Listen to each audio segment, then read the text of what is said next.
Welcome to the broadcast, my dear old fruits. We are going to begin with some royal matters, and then we are going to have a sort of mini tip jar corner.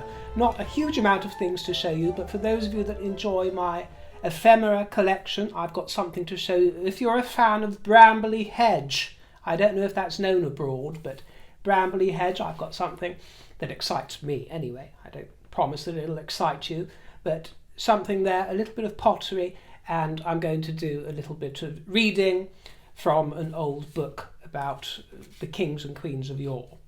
So that's coming up. But let's begin with a question from Tanis Winter, I think I've written. It is reported that Harry and William were both at their uncle's funeral on Wednesday. I have not seen any pictures to confirm this. I will not believe anything about this news story until I get confirmation from you. You get my confirmation, my dear Tanis Winter. You get confirmation from me, and the matter has been confirmed by Reverend Tansey. And of course, this was in relation to the late Lord Fellow's funeral, who we discussed when he died, at St Mary's Church in Norfolk. He was the late Queen's private secretary, among other things, and he died at the age of 82, and he married Diana's sister, Lady Jane. They sat apart. The brothers sat apart, and there was no love lost between them. They didn't talk, they didn't speak, and by all accounts, Harry was totally blanked and studiously ignored by Prince William. As I've told you many times, William remains incandescent. That is the nature of incandescence, my dear. The flame of rage is not extinguished. And Harry's plan for attention from his brother has miserably backfired. His tantrum has not been indulged, it will never be indulged, much to his chagrin and his deep disappointment. Perhaps he's beginning to understand. William and Catherine do not play the sort of games that Harry and Meghan get up to every single day. Every single day. Mischief, games, drama, histrionics, paranoia. Children they are. Children. Childish pursuits. Gaslighting. No, the Waleses do not indulge in this petty pusillanimous behaviour. Your big brother Harry has washed his hands of you. And it's sad. It is really sad. But you insulted his wife, for a start. Amongst all the other crimes, you insulted his wife, and that was where he drew the line. He's withdrawn all forms of attention, and he will not feed you. And also, William is Cancerian. Like moi. So I know Cancerians very well, and I know how sensitive the Cancerian spirit is, and I also know the great instinct that the Cancerian has, more than any other, to protect home and family. If they have to form a crust around themselves to protect the home and hearth, then that comes absolutely naturally to the Cancerian instinct. And Cancerians don't forget betrayal. We have a deep capacity to love and forgive and have compassion, but we do not forget. And in many ways we can hold a grudge forever. Forever and a day. We don't forget betrayal. Reverend Tansey said that he didn't even know they were there until after the service, when they approached him separately to shake hands and thank him for the service that he gave. And he said that it would have meant a lot to Lord Fellowes to have them both at the service. He loved them both very much. Well, of course, Reverend Tansey has to be diplomatic, and he was, which is all very well and good. But by all accounts, this was not a display of fraternal affection between the brothers. In fact, the picture that's been painted is one of total separation and avoidance on William's part. Balmoral Castle was the setting for a momentous occasion as 86 members of the Royal Air Force pipes and drums gathered for the prestigious beating of the retreat ceremony and the presentation of the Sovereign's banner This event was held in the presence of His Majesty and members of the royal family, including the Duke and Duchess of Edinburgh, and the sovereign's banner is a symbol of great honour, and it's traditionally carried by the senior RAF Piper Major. After the new sovereign's pipe banner was approved by King Cosy Socks, the pipes and drums marched to a repertoire of music for the distinguished guests. The King personally congratulated the band members for their dedication and performance. And as for her indoors, who was left home to her own devices, while her hubby was gadding about our kingdom, she was investing in herself, as she has always done. Meghan gave an interview to the New York Times, and rather like her interview with The Cut, actually, I read some rather shady undertones. Even though she gave this interview to the Times, I could sense some shady undertones. Or perhaps the writer was just unusually unbiased. But she tells us, does Meghan, that she spends hours Googling, as if we didn't know that already. She's always trying to find disparagements about her, isn't she? Well, she spends hours Googling, looking for brands. You can just imagine. You can just imagine her up to her tricks. Trying to find great new designers, she tells us, in different territories. And we are told that this boosts sales of all these brands, what they refer to as unknown brands. Although actually, even though they are not big designer names, a lot of these brands that they mention, that she lifts out of obscurity, are actually already doing very well for themselves and are not completely unknown, and they already appear on the covers of Vogue and in the pages of all of the glossies. And remember, when we are told that their goods are flying off the shelves because of her involvement, I don't deny that this happens, but occasionally it is because there isn't much stock to begin with. In some cases they only have 70 or 80 items in stock. So of course, when there's a mention of Meghan toting one of their bags or wearing some of their garments, then of course they fly off the shelves because they're only on one shelf. But of course, the headlines that it generates boosts her reputation as a solid influence of power.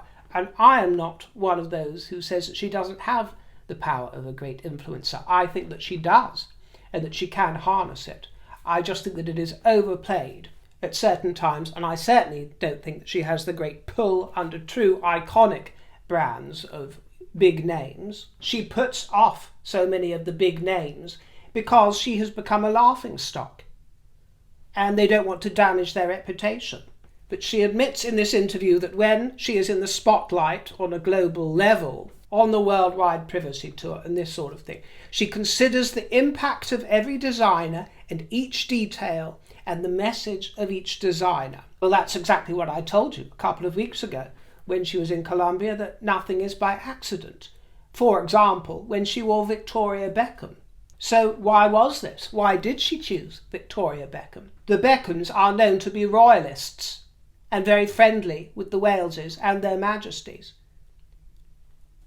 Stop gaslighting, because that's what you're trying to do. Gaslighting and trying to muscle your way back into their affections as well. Playing games, do you see? Playing games.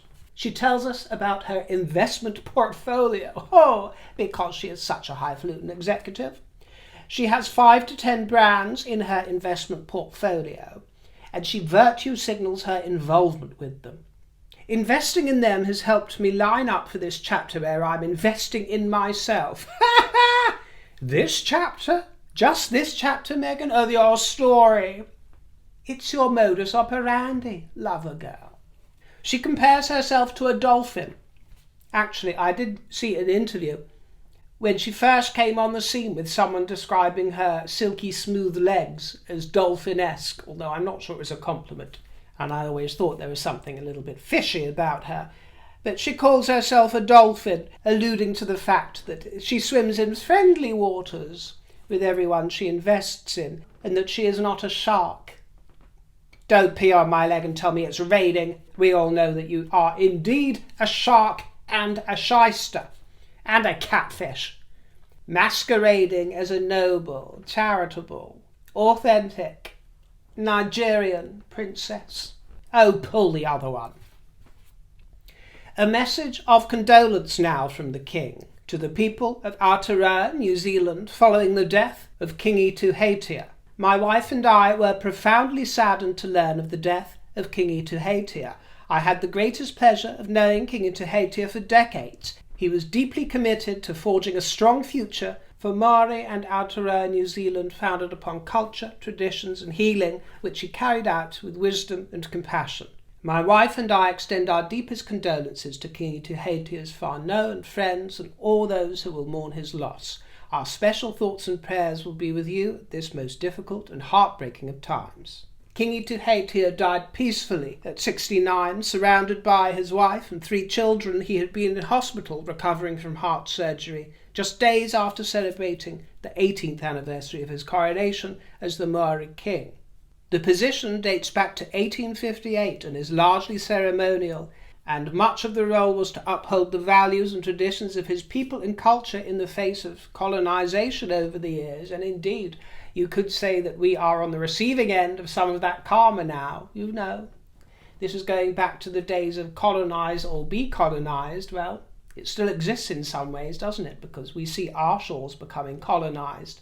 And as I've always said, I don't deny that it is a karma of sorts. And King Charles is finding himself in a position where he is going to have to be upholding values and traditions of his people, or else face wipeout. Queen Camilla has become the first patron of the Riflemen's Association. The organisation offers a forum for serving and veteran riflemen of all ranks, along with their families, to stay connected with the regiment, providing friendship, support and assistance. Formed in 2007, the Rifles are the largest infantry regiment in the British Army. Her Majesty became Colonel-in-Chief of the Rifles in 2020, taking over from the late Duke of Edinburgh.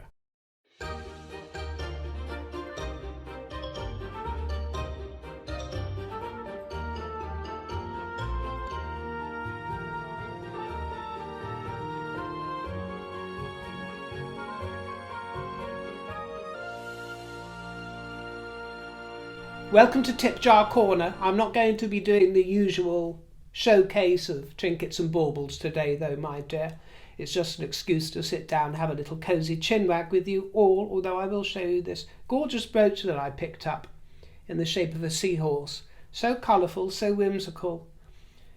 Possibly a pregnant seahorse there. It's the males that carry the babies, isn't it, with seahorses? But look at the fine-looking specimen and that mane, or whatever you call that punk Mohican thing going on there, with all its enamelled brights of green, yellow and pink. Quite lovely. But I wanted to turn immediately to the subject of Brambley Hedge. Do we have any Brambley Hedge fans out there? I never possessed any books or any merchandise at all about Brambley Hedge. All I had was a vague memory of a babysitter that I used to have, who I guess would have been about 16 or 17 years of age when I was young, and she had some Brambley Hedge books that she would read to me, and I was so young that I couldn't recall anything about the characters or the story at all. So it's never been in my huge affections, but just, you know, you get those vague memories of nostalgia, a sort of feeling of coziness. That's what I always had for Brambley Hedge. And I saw coming up for auction a piece by the author of Brambley Hedge, Jill Barklam, and I thought, I want it. And it was going fairly cheap, or at least the estimate looked as if it was going to be. And what happened was that I was on the phone to a good friend of mine who was arranging a trip to come and see me this month. And while I was on the phone to my friend, I missed the auction, so I didn't even have a chance to bid on it. And I said to my friend while I was on the phone, I said, oh blast, I've been gassing on to you for an hour and you've distracted me from the auction and I won't be able to put in a bid. And I said, it's a piece from Brambley Hedge. Well, anyway, I got off of the phone and I didn't check the website, but what had happened is that it had gone unsold. It hadn't met the reserve, which was very low, this piece. The reserve was 60, and my friend, who wasn't sure what to bring for a birthday present to me, had the idea to check with the auction house, and indeed it wasn't sold, and they purchased it for me for £70, this piece. which was actually a real bargain, because it came with evidence and proof that the last time it was acquired was in 2017 for over £600, nearly £700. So I got it as a gift from my friend, who paid a tenth of that price for it. So obviously there's not a great demand now for this piece, or perhaps actually it just went under the radar, because to look at it you wouldn't even know that it was a Bramley Hedge piece. I just happened to have quite a bit of an eye, and when I saw it come up I inspected it a little bit closer. So I think it went under the radar of collectors and fans because it's a highly collectible brand. I'm absolutely delighted with it, and I was so surprised when it was given to me as a belated birthday gift when my friend came to stay, because I thought it had gone. So it was such a lovely treat, and it is such a lovely piece that won't mean anything to most people when they see it on the wall. And I don't like the frame that it came in. I've got to say, I don't like the way it's presented, so I'm going to find a nice gold gilt frame to put it in. But to clarify, what the piece is an original drawing, presumably, I think, the first book from the Bramley Hedge series was published in 1980, so presumably this is a piece that is over, 40 years old, is that? Yes, over 45 years old. Maths isn't my strong point there, but it's going back a few decades. An original drawing and a sketch from the books. And what I didn't know until I found one of the books on eBay is that it is the prototype, it is the original drawing that went on to be this drawing in the book. This is just a flimsy paperback, but of course there are hardback editions, and the same drawing appears on the front page of this spring story, because there are 4 instalments by season: spring story, summer story, autumn story, winter story. And this is the first picture that accompanies the first bit of actual text from the story, of Wilfrid in his bed, and it's actually entitled Happy Birthday Wilfrid, this piece. And as you can see, it's outlined there in pencil, and just about everything you see, every little detail there that's mapped out, appears in the end product, in the final product. And as you can see at the sides, it's accompanied by little tests of the paints and the colourways that are going to be used, and you can pick out the blues that she's gone on to use, and the pinks and the yellows and the ochres and the greens, and it's just delicious. And it wouldn't have been the same actually if it was just that sort of rather crude pencil sketch. And she signed it, and as you can see there are some handwritten notes in pencil. It says, "This must be drawn and inked and ready to start painting tomorrow." And before Bramley Hedge came to public attention, Jill Barklam illustrated biblical texts, children's Bibles, prayers and graces, this sort of thing. She married an antique dealer, and she would commute into art school. And I believe that she would be inspired by the hedgerows that you see in all the green spaces that make up many of our train journeys here in the kingdom. And her husband encouraged her to write the stories, inspired by the hedgerow and the characters of the hedgerow and the creatures, and that's what she did. And all of the stories, they revolve around these creatures. They are all positive, uplifting tales. There is no darkness. The tales revolve around community and good spirits, and I suppose one could say the Christian spirit. But the illustrations were meticulously researched for quite some time, and she researched English customs and the flora and the fauna. And as I say, I think after the first 4 books, there were another 4 that followed up. She kept publishing until 1994 or thereabouts, and a few special editions, but there weren't really that many released, but they sold millions. They sold in their millions, and became very popular, translated into many languages, and they still have a huge fan base. But sadly, she died. She got pneumonia, and she died in 2017. And actually it was a few months earlier in that year, because she died in November, but back in around about the April-May time, this is when there was a solo exhibition, and this is where this piece was last purchased. And it makes me a little bit sad actually for whoever last purchased it for £600-700, because it's made me wonder, did they die? Is that why it had to be sold? And why was it being sold for such a small proportion of that £700? You know, it made me feel a little bit bad, but at least it's gone to a good home. Me, a custodian who sees the value of it in a lot more than shillings and pence. And that value is my dear, that no matter how crudely drawn it is, I smile every time I pass it, and I know that I will for the rest of my life. It brings me such peace and joy I cannot explain to you. It really gives me the cozies, and you're either going to get it or you won't. But for me, apart from the cosy colours of the splashes of the paint and the fact that it's slightly aged and a crude drawing, and you can't tell what it is from afar, you have to sort of get up close to have a look at it. But what it does for me, and why I'm giving it some time today on Tip Jar Corner, is because it embodies everything that Tip Jar Corner stands for.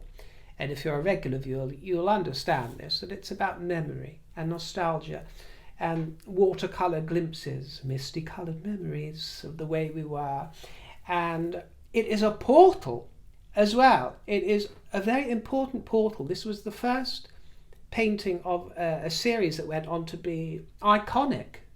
Brambley Heads, whether it's to your taste or not, an iconic series that was popular, beloved by millions, publishing success. And this was the crude little portal into that creativity. Do you know, it was the chink of an idea. It inspires me, and I hope it inspires you.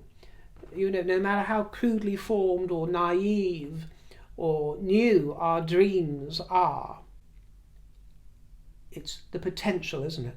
The potential is there to become.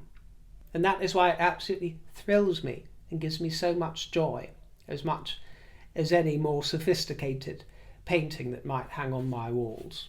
And of course it also evokes feelings of a more cosy, innocent time in my imagination.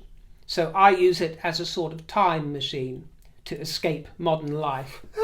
And another way that I escape modern life that I've come to love lately is through pottery and ceramics. And this is a lemon squeezer that I recently acquired. I was looking for the perfect lemon squeezer. I wanted it to be aesthetically beautiful, functional, and almost like something that would work as an ornament on its own. And I wanted it to be rather individual, not something that anyone else would find. And I found this on eBay. And isn't it just beautiful? And actually, I thought that it was more lemon in colour when I saw it in the photograph, and it reminded me of a lemon ice cream, a sort of scoop of a Mr. Whippy. But I challenge you to find me a prettier lemon squeezer. There's nothing about it that I would change. I think it is delicious. Now, I do collect pottery, and this is something that I wanted to mention because I think it's a very good hint for any of you that want to collect something. Especially if you're on a budget and you know you haven't won the lottery or you're not dripping in money. But if you want to collect something, and I do this with a painter that I collect, and I do this now with pottery.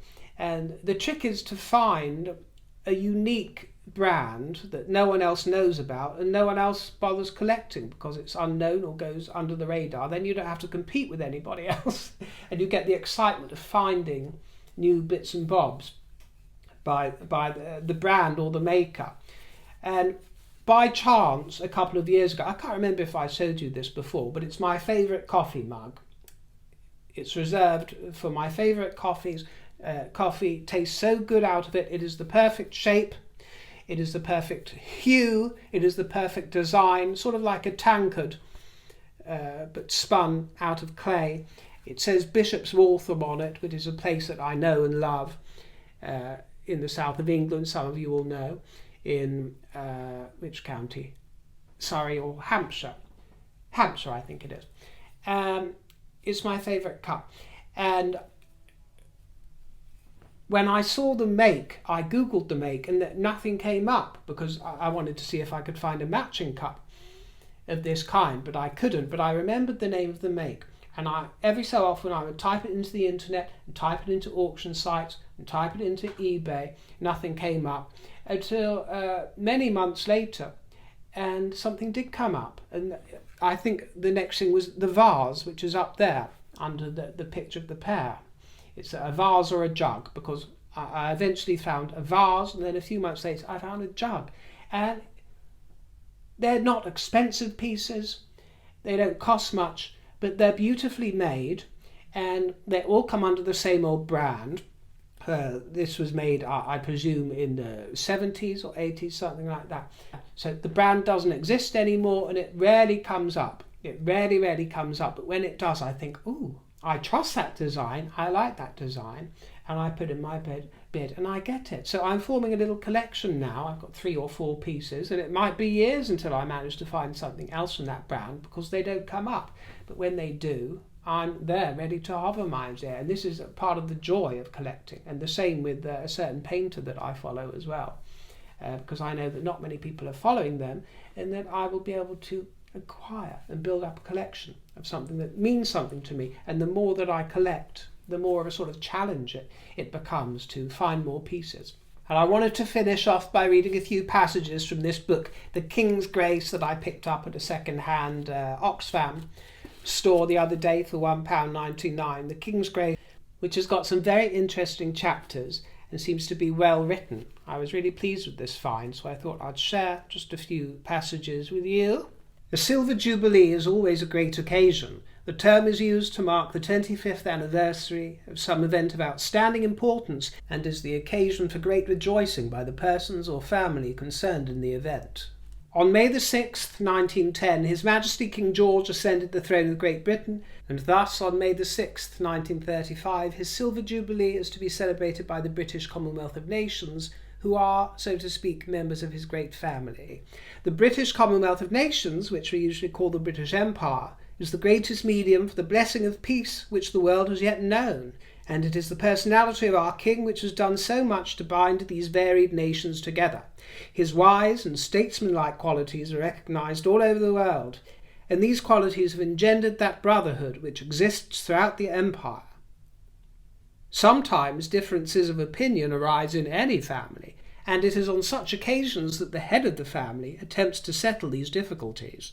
In the same manner, our gracious King has maintained that family spirit in our great empire, and it is for this reason that all his subjects throughout the empire will regard the Jubilee as an occasion for rejoicing. The Englishman is taught to love the King as his friend, but to acknowledge no other master than the laws which himself has contributed to enact.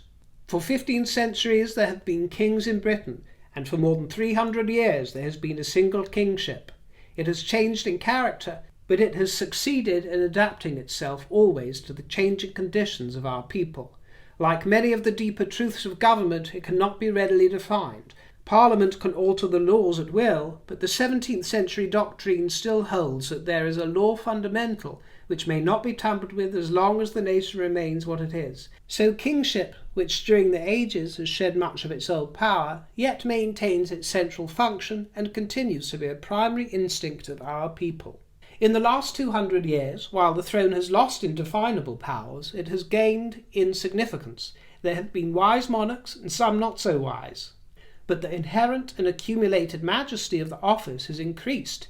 It is not only higher than any other human estate, but of a different kind from any other.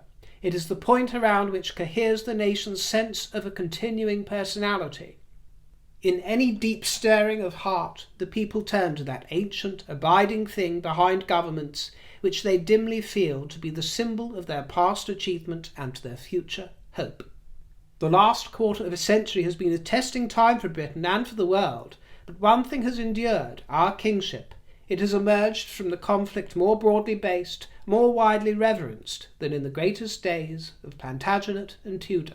King Edward had reigned only 9 years, but had been long familiar to his people, and his influence had been spread over many decades. He was always a vivid personality. The long reign of Queen Victoria had prevented him from assuming responsibility in the plenitude of his powers, but the difficult apprenticeship had enabled him to acquire a wide experience of public affairs. It had enabled him, too, to cultivate those social gifts which he possessed in a high degree, a quick sympathy and a warm humanity. He had few prejudices, either personal or national, and therefore he could see into the heart of many diverse classes and nations.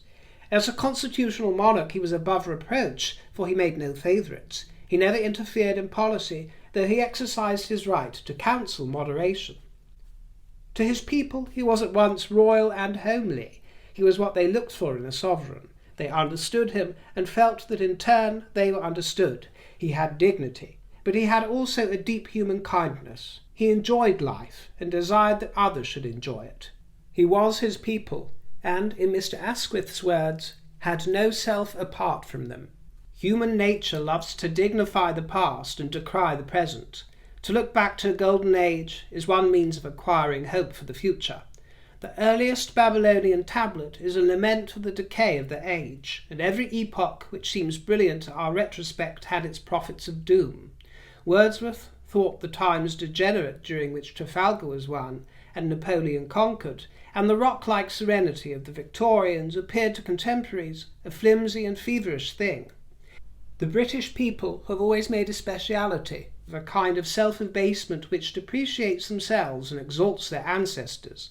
To cast the mind back over the last 25 years is to survey changes such as no other quarter century in our record can show. Never before has the nation faced such stupendous varieties of untried being, but in a season of startling breaches with the past, one thing has been unbroken. One ancient institution has provided the cord on which mutations have been strung, a cord extending back to our earliest annals. That cord, which has often been thin and sometimes frayed, is now a sevenfold cable. What has become of the solemn 19th century flirtings with republicanism? The whole nation, the whole empire is royalist today, not only in constitutional doctrine, but in personal affection.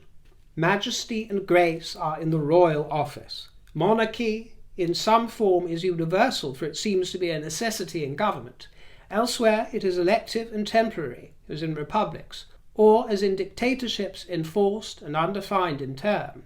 But a hereditary monarchy is not only more enduring than such types, it has a special quality which they can never reach. A king, who reigns not by election or a sudden popular impulse, but by right, has a sanction behind him which no transient dictator or president can claim. His authority is interwoven with the life and thought of his people. If, as in Britain, his ancestry goes back to our dim beginnings, the office embodies the whole history of the nation. Because it is beyond popular caprice, it is, as I have said, the centre of a nation's conscious unity, a link between its past and its future. It becomes a symbol, which needs no artificial sanctity to give it power. With this firm foundation, Britain is enabled to be a bold pioneer in new construction, just as the man who would cast his spear far must first find solid footing. It preserves her from the wastefulness of revolution and from the futile type of revolution which we call reaction. The first British Empire ended with the loss of the American colonies, the second with the first shots of 1914. During the political interregnum of the war, the third slowly came into being. The progress of any great and enduring thing is largely unconscious and secret, like the growth of a plant. But in the making of the empire, there have been seasons when problems have had to be faced and solved. The war was such a season. In it, the empire may fairly be said to have come of age and become an alliance of adult nations. During those 4 years, autonomy acquired new meaning, for to the right of deciding on policy was added the willing acceptance of executive duties. Dominion prime ministers sat in London with British representatives as an imperial war cabinet. The dominions, as national entities, signed the treaties of peace. Thanks for dropping in, and especially if you sent a tip jar treat my way. I will see you again very soon. Enjoy the rest of your evening. Ta-ra and toodle pip.